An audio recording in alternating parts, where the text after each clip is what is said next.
성부와 성자와 성령의 이름으로 아멘. 영광인 성부와 성자와 성령께 성부와 성자와 성령의 이름으로 아멘. 집안에 별거 없으시죠? 있어도 정상, 없어도 정상입니다. 여러분들은 아침에 일어나셔서 뭘 가장 먼저 하십니까? 기도 가장 먼저 하시죠. 그죠? 저도 마찬가지입니다. 그 다음은 밥 먹고 운동하고 그 다음 싸우고 TV 보고 차 마시고 수다 떨고 여러분들의 그러한 삶은 대부분 다 그렇게 삽니다. 저도 마찬가지고 그 파우스티나 승려는 평생을 여러분들처럼 저처럼 그렇게 살았습니다. 어쩌면 더 고독하게 살았는지도 모릅니다. 파우스티나 승려는 그 수도원의 방문자들을 위한 그 방문소의 방문직이었습니다. 그런데 1년에 몇 명 오지 않는 그 손님들을 위해서 하루 종일 거기에 앉아있어요. 그런데 정말 지루한 그런 삶을 살았습니다. 그런데 성녀는 그 공간이 자신의 삶의 공간이고 또 성녀는 그곳에서 예수님을 만났습니다. 성녀 일기 641편에 이렇게 적혀져 있습니다. 오 불멸의 영혼들을 위하여 나 자신을 비운다는 것은 얼마나 기쁜 일인가. 나는 미랄이 음식이 되기 위해서는 맷돌 사이에서 부서져야 한다는 것을 안다.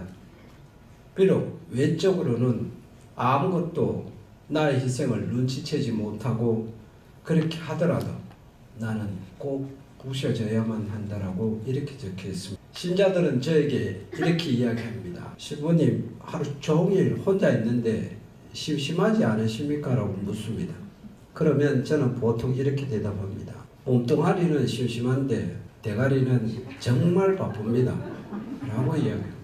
아침에 일어나면 고양이, 길고양이입니다. 길고양이에게 먹이를 주면서 그 자리에 앉아 기도합니다. 그리고 마당도 쓸고 떨어진 과일도 주스면서 다람쥐 욕도 합니다.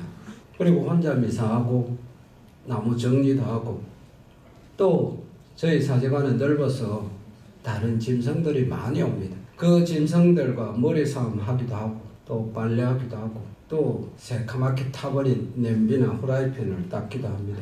또 쓰레기통을 수거하기도 하고 시간이 나면 책도 읽습니다. 여러분들이나 저나 별반 다르지 않을 거라고 생각합니다. 저는 중국 우한의 코로나 사태가 벌어지면서 동시에 대구에도 그 코로나가 시작되었습니다. 코로나가 시작되면서 사실상 대구는 거의 마비 상태였습니다. 그런데 그 근원지가 제가 사목했던 그 본당 구역이었습니다. 졸지에 대구가 세계적으로 주목을 받기 시작했습니다. 악명 높은 도시로 결국 대구를 봉쇄하자라고 사람들 출입을 막자라고 하는 얘기들이 전 세계 언론적으로 나오기 시작했습니다. 결국 큰 도시라는 수도원에 갇히는 그런 꼴이 되고 말았습니다. 또 교회의 명령으로 국가의 명령에 복종하라고 해서 교회의 사제인 저는 그 명령에 복종한다는 이유로 사실상 아무것도 할 수 없었습니다. 같은 사제관을 사용하는 사제들끼리 심지어는 보좌 신부와의 관계도 대화도 식사도 함께 할 수 없었고 함께 사는 수녀들과의 만남도 이루어지지 않았습니다. 그리고 신자들 중에 대다수는 왜 자신이 죽어야 하는지 그 이유도 모르고 죽어가는 신자들이 태반이었습니다. 정부의 강압적인 통제 또 교회는 역시 여기에 동참해야 한다는 그 이유 하나만으로 신자들의 성사생활은 막고 교회는 관면이라는 그 형식을 통해서 신앙생활을 변명과 핑계거리로 만들고 말았습니다. 결국 신앙생활도 감염이라는 곧 감염이 되면 죽음이라는 그 공식 앞에 교회는 스스로 무능력함을 드러냈습니다.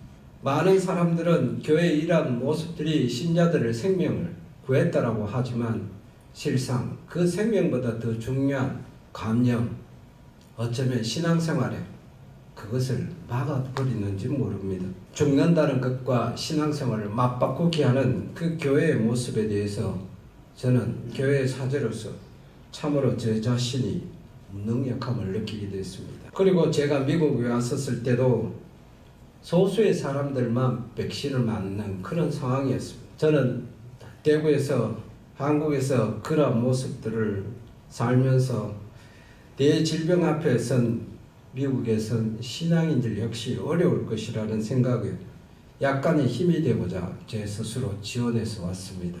그런데 와서 보니 너무 편합니다. 너무 잘 지냅니다.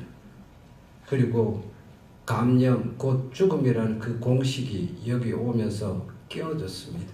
그래서 저는 하루하루가 너무 편안하게 삽니다. 사실 저는 돌았으면 점심은 뭐 먹지? 저녁은 뭐 먹지? 어떻게 하지? 이렇게 고민을 하고 삽니다. 제 이야기를 들은 동창신부는 이렇게 이야기했습니다. 나는 돌았으면 기도고 돌았으면 기도인데 너는 돌았으면 먹는 거 걱정하니 참 태평이구나 라고 이야기를 합니다. 사실 저는 태평스럽게 삽니다. 그래서 가끔 저 혼자 코로나가 다시 번지는 한국으로 돌아갈까라는 생각도 해봅니다. 여러분들은 어떻습니까? 지금 코로나 시대에 살고 있는 여러분들은 어떤 생각을 하고 사십니까? 오늘 저는 여러분들과 저의 태평한 하루의 삶 속에서 예수님을 닮아보기를 한번 해봤으면 좋겠다는 생각을 했습니다. 예수님을 닮기 그리고 예수님을 닮아가는 그 방법 중에 한 개가 바로 비운다는 것. 다른 말로 하면 함께 산다는 것. 함께 동행한다는 것입니다. 비운다는 것은 바로 자기 포기를 의미합니다. 자기 속에 들어있는 것을 드러낸다는 그런 의미일 수도 있습니다. 불가에서는 이것을 해탈의 경지라고 이야기하고 우리 그리스도인들에게는 예수님을 닮기 위한 하나의 방법이 아닐까. 이 세상 사람 중에서 태어나고 싶어서 태어난 사람은 아무도 없습니다. 그러나 하느님이신 예수 그리스도께서는 태어나고 싶어서 태어나셨습니다. 그 이유는 바로 사람들을 사랑하기 때문입니다. 당신 백성 하느님에게서 멀어진 사람들과 함께 살기 위해서 태어나고 싶어서 태어나셨습니다. 하느님께서는 당신 백성이 억압과 핍박을 받는 모습을 보셨습니다. 하느님께서는 지금도 그 모습을 보고 계실 것입니다. 단순히 이집트에서만 그 모습을 보신 것이 아니라 세상을 살아가고 있는 우리 그리스도인들, 신앙인들의 삶을 하느님께서는 보고 계실 것입니다. 한 집단이 다른 집단을 핍박하고 괴롭히는 그 장면을 하느님께서는 보셨을 것입니다. 과연 그렇다면 그분의 마음은 어떠할까? 그래서 하느님께서는 직접 내려가서 보시겠다고 하셨습니다. 본다는 것은 곧 이해한다는 것입니다. 이해한다는 것은 가슴으로 느낀다는 것일 것이며 또 알게 된다는 뜻일 것입니다. 안다는 것은 곧 경험하는 것이며 경험은 누군가에 의해서 자신에 의해서 강제될 수 있는 상황도 맞이하겠다는 의미가 담겨져 있습니다. 또 경험을 하기 싫어서 방관자가 될 수도 있고 도망을 갈 수도 있고 알고 싶지 않아서 회피할 수도 있습니다. 자신이 생각하는 그것보다 더 좋은 것을 위해서 그 경험하는 것을 뛰어넘기도 합니다. 그런데 예수님은 회피하거나 건너뛰지 않으셨습니다. 당신이 하느님이셨지만 자신의 모든 것을 포기하고 당신께서 창조하신 피조물인 인간과 함께 사시겠다고 이 세상에 오셨습니다. 먼저 그분은 이 세상에서 일어난 일들을 보기 위해서 아기의 모습으로 오셨습니다. 피조물인 인간 속으로 아기의 모습으로 이 세상에 오셨습니다. 그분은 인간 어머니에게서 배웠고 인간 아버지에게서 경험을 바탕으로 세상을 살기 시작했습니다. 그런데 모든 것을 새롭게 했고 모든 것을 배워야 했으며 모든 것을 익히셔야만 했습니다. 배우고 익히려면 기존에 당신이 가지신 모든 것을 포기해야 합니다. 그렇게 해야만 배울 수 있습니다. 그렇게 해야지만 경험할 수 있습니다. 그분이 선택한 삶은 바로 아기였습니다. 가정이라는 테두리 안에서 사회생활을 하시기 위하여 사람들과 함께 살기 위해서 그분은 가난한 사람들을 선택했습니다. 이렇게 하느님께서는 자신을 비우셨습니다. 곧 하느님의 자기 포기, 기존에 자신이 누리고 있던 또 가지고 있던 모든 것을 송두리째 놓아버리는 그 행위가 먼저 있어야 했습니다. 더 이상 이 모든 것들을 나의 것이라고 하지 않겠다는 그 의미가 담겨져 있습니다. 예수님께서는 당신의 피조물인 그 사람들과 함께 살기 위해서 또 동행하기 위해서 어떤 사람들을 선택하셨을까요? 그분은 바로 이런 사람들과 함께 동행했습니다. 시리와 실패의 쓴맛을 본 그 사람들과 동행했습니다. 무서워 도망가는 그 제자들과 함께 했습니다. 배고픔에도 자리 싸움을 하며 좀 더 잘나 보이려고 발버둥 치는 사람들과 함께 했습니다. 미쳤다고 소리를 지르며 가족들로부터 따돌림 당하는 사람들과 함께 했습니다. 배우는 것이라는 것은 고기 잡는 것밖에 모르는 사람들과 함께 했습니다. 세상을 안다고 하였지만 돈밖에 모르는 그런 사람들과 함께 살기 시작했습니다. 직접적으로 성경에서는 가난한 사람들, 억압받는 사람들, 감옥에 갇힌 사람들, 고아나 과부들, 병든 사람들, 세상 안에서 힘을 제대로 못 쓰는 사람들, 그들과 함께 살기 시작했습니다. 오늘날 우리를 포함한 모든 많은 사람들은 자신이 하느님과 함께 동행하고 있다는 사실을 곧잘 잊어버리고 삽니다.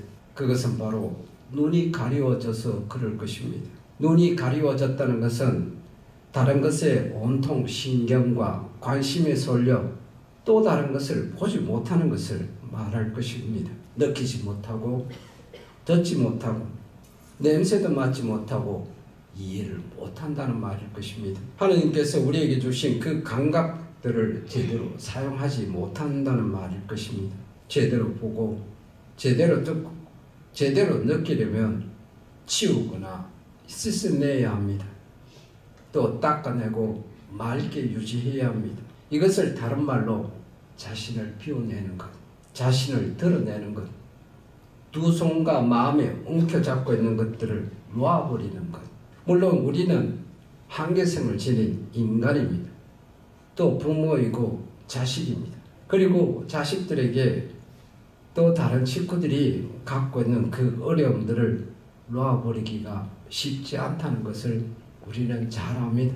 자녀들의 아픈 상처들, 가족들의 힘든 고민들, 주변의 어려움들, 자기 자신에게 시시각각으로 다가오는 육체적, 정신적 고통들, 심하게 아프거나 고생하는 사람들, 심지어 우리가 보기에는 아무 잘못이 없는 그런 사람들이 사고로, 천재지변으로, 전쟁으로 운명을 달리하는 경우를 우리는 자주 봅니다.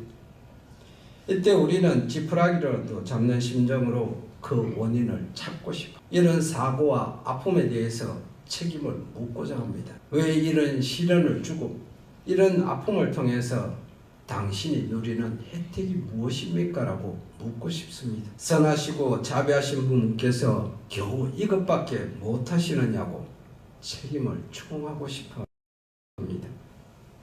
그런데 이런 책임 추궁에도 불구하고 그분은 아무런 대답이나 해결책을 내놓지 못하십니다.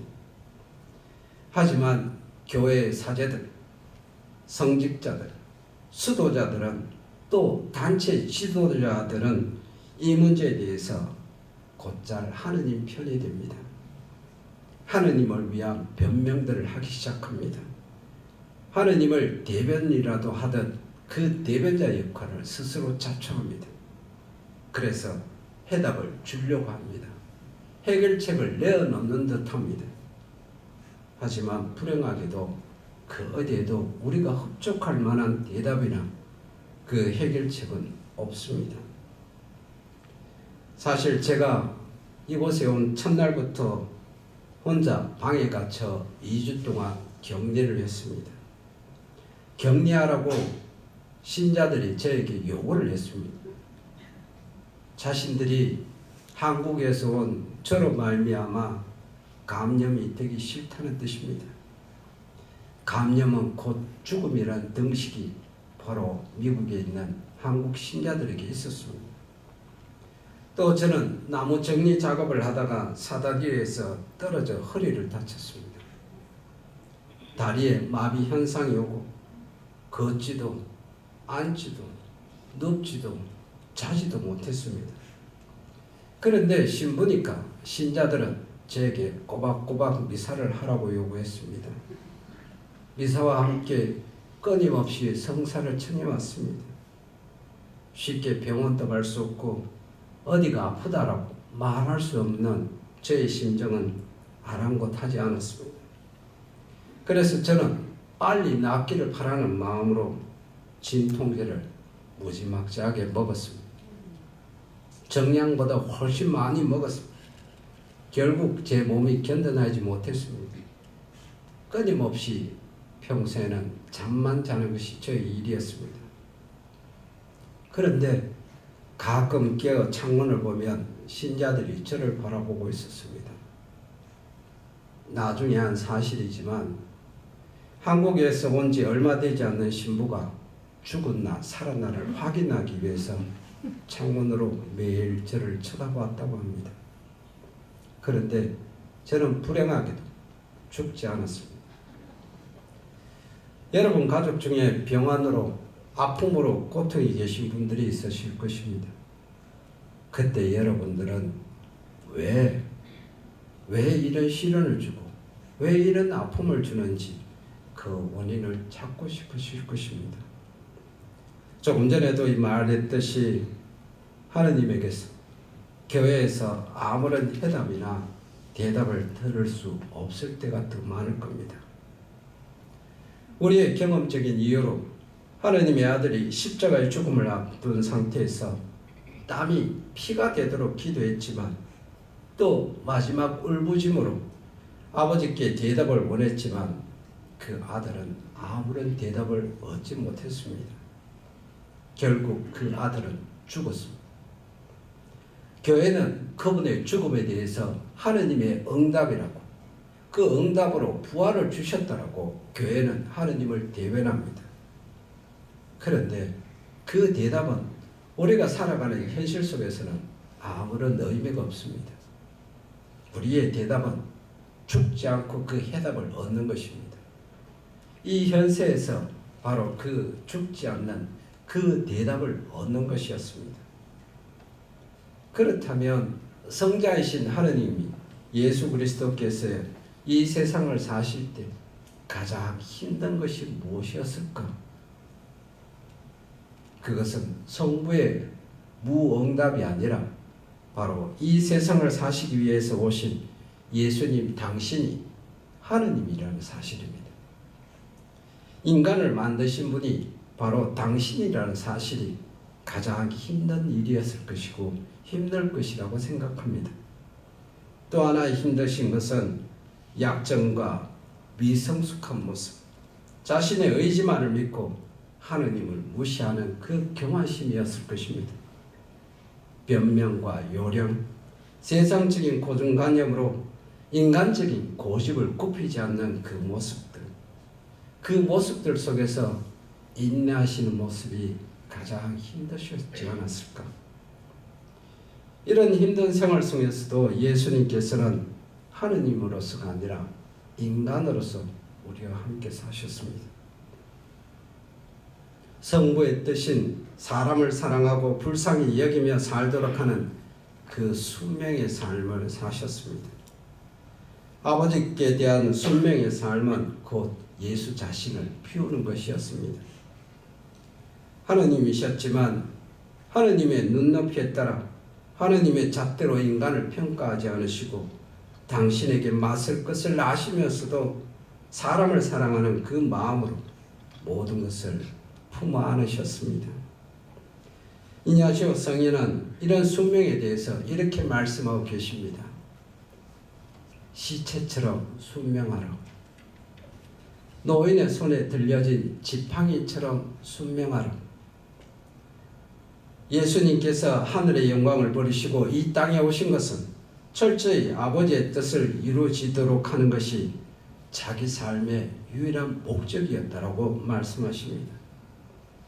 또 성인의 말씀처럼 아버지의 뜻을 받아들이기 위해서 내 마음속에 들어있는 하느님을 등지려고 하는 그 모든 부분들을 제거하지 않으면 그분의 뜻을 결코 수용할 수 없다는 뜻일 것입니다. 그래서 끊임없이 아버지와 대화가 필요했습니다. 이냐시오 성인은 이것을 활동 안에서 관상이라고 말씀하십니다. 기도하기 위해 매번 일손을 멈추거나 성당을 찾아가지 않아도 된다는 것입니다. 하나님 뜻에 맞는 일, 곧 우리가 지닌 지향과 애덕의 정신으로 모든 일을 할 때 그것은 곧 기도가 될 뿐만 아니라 직업, 가사노동, 공부 등 우리의 모든 활동이 기도가 될 수 있다고 말씀하셨습니다. 그러면 예수님의 제자들은 무엇을 배워야 할까요? 그것은 바로 스승처럼 생각하기, 스승처럼 말하기, 스승처럼 입기, 스승처럼 먹기, 스승처럼 자기 하는 것일 것입니다. 스승께서 하셨던 그 모든 것들을 따라하는 것입니다. 쉽지는 않겠지만 하지 않는 것보다 나을 것입니다. 결국 제자들은 스승을 닮기 위해서 자신의 모든 것을 포기해야만 했습니다.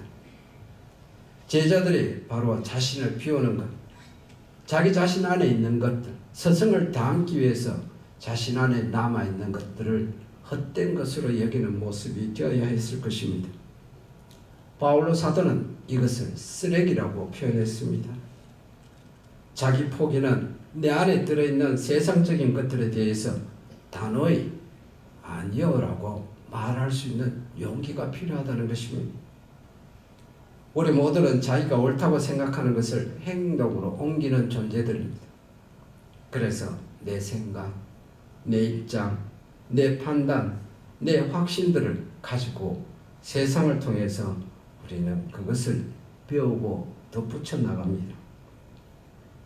그런데 이것이 나의 고정관념으로 변한다면 결국 우리는 다른 사람들을 판단하는 데 사용하는 무기로 쓸 것입니다. 다른 사람에 대한 편견을 가지는데 도구로 사용할 것입니다. 내 생각과 다른 사람의 생각은 다르다는 것을 우리는 잘 압니다. 또 말로 그렇게 합니다. 그런데 실상 우리들이 현실 속에서 그렇게 잘 행동하지 않습니다. 사람들이 나의 생각과 다르다면 하느님의 생각과 나의 생각도 다를 것입니다. 물론 일치할 때도 있습니다. 그러나 완전히 똑같을 수는 없습니다. 완전히 똑같지 않기에 우리는 다른 사람이 될 수 없으며 하느님의 마음을 이해하기가 쉽지 않을 것입니다.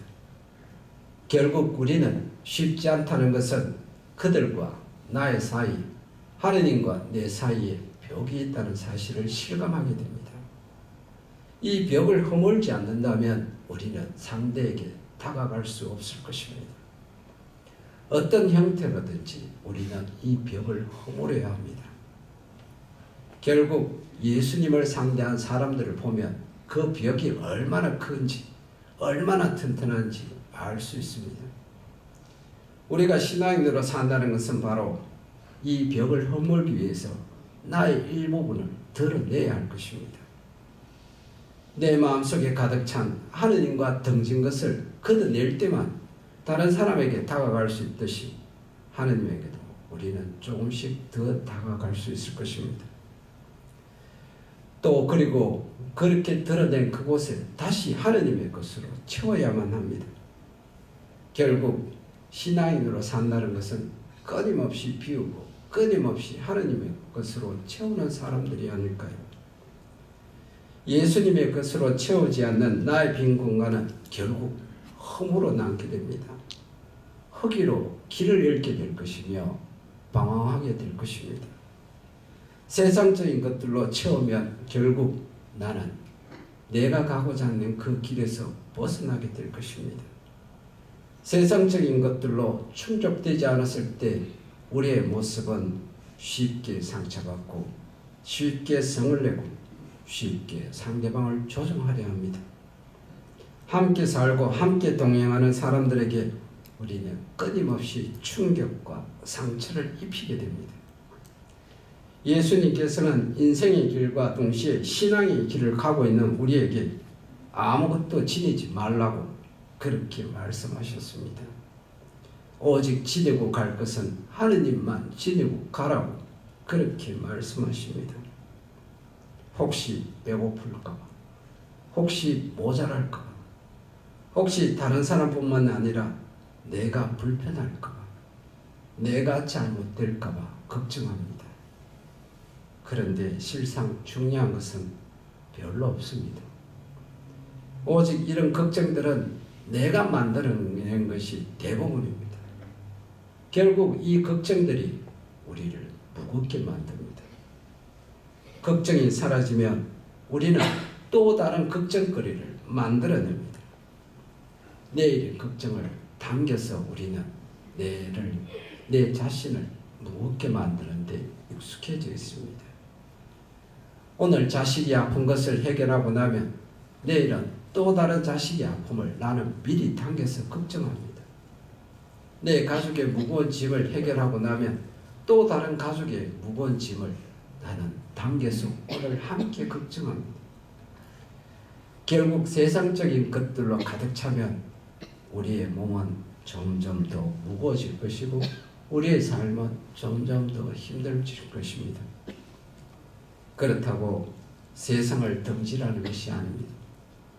우리가 놓지 못하는 것들, 놓으면 모든 것이 없어질 것 같은 그 두려움에서 조금 벗어났으면 합니다.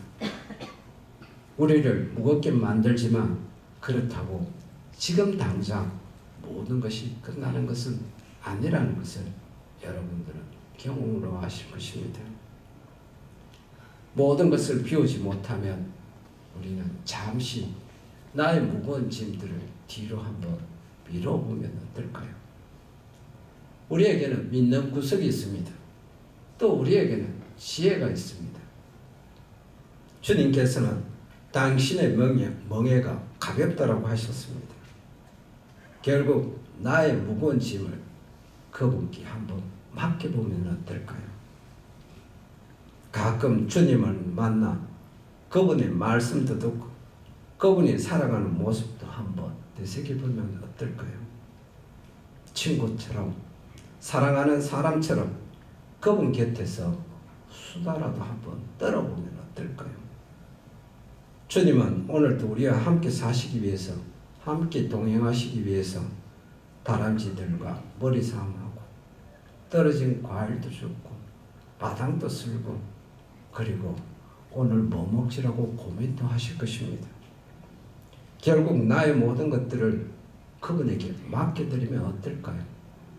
나의 모든 것을 맡겨드리면 결국 나에게는 포기가 일어날 것입니다. 그 포기와 함께 주님으로 채우게 될 것입니다. 여러분 삶 가운데 가장 무거운 것들을 주님과 수다를 떨면서 한번 넘겨드려 보십시오. 온 동네방네를 돌아다니며 말을 퍼뜨리는 다른 인간들과 수다를 떠는 것보다 훨씬 더 이로울 것입니다.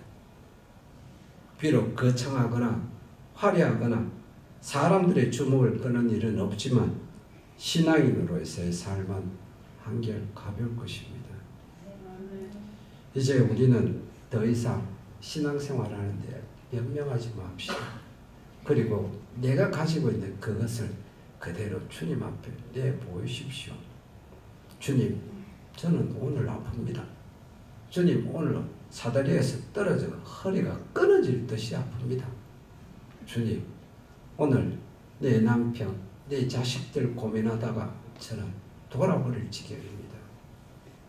내 아내의 저 지랄 같은 성질을 참아준다고 저는 화병이 날 것 같습니다. 라고 주님과 한번 수다를 떨어보십시오. 그러면 주님께서는 여러분의 그 힘든 짐들을 스스로 지실 것이며 우리로 하여금 그래도 좀 더 가벼운 신앙인의 삶을 선물로 주실 것입니다. 우리 신앙인들은 부담 없이 짐 없는 나그네처럼 살아야 할 것입니다. 오래 산다고 양적으로 오래 사는 것은 아무런 의미가 없습니다. 질적인 삶, 그 삶이 하느님 보시기에 더 좋아 보이지 않을까요? 오늘도 저는 태평스럽게 삽니다. 끝.